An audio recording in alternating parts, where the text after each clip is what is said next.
Okay guys, so eto nga pala yung bagong labas na unit ni Bristol Motorcycle. Walang iba kundi ang ADX 180. So meron tong 180cc na engine displacement. Meron tayong boring stroke na 63mm by 57.9mm. May max power na 13.2 kilowatts at 5,250 RPM.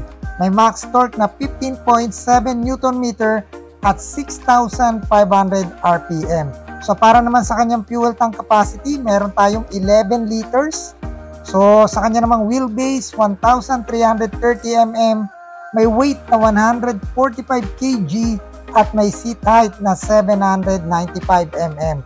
So pagdating naman sa kanyang ground clearance, 95mm na may dimension na 1970 by 740 by 1,240mm.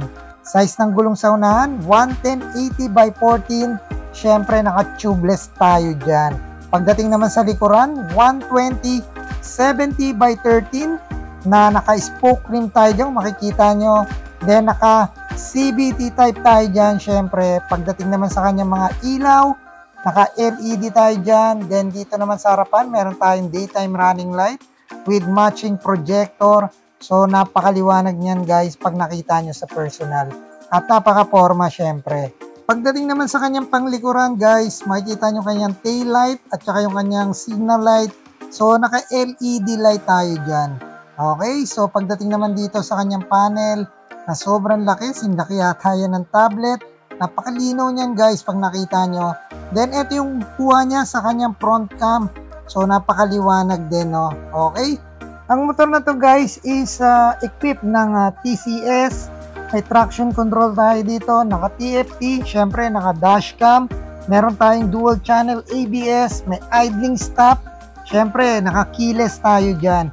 So ang motor na to ay may halagang 178,800 para sa kanyang intro price lang.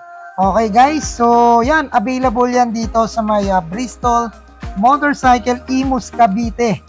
So, pwede nyong pasyalan yan, pwede nyong puntahan para makita nyo ng personal.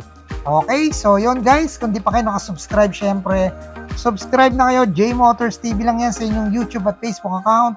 Huwag nyo kalimutan hit ang notification bell para updated kayo sa lahat ng video na i-upload natin.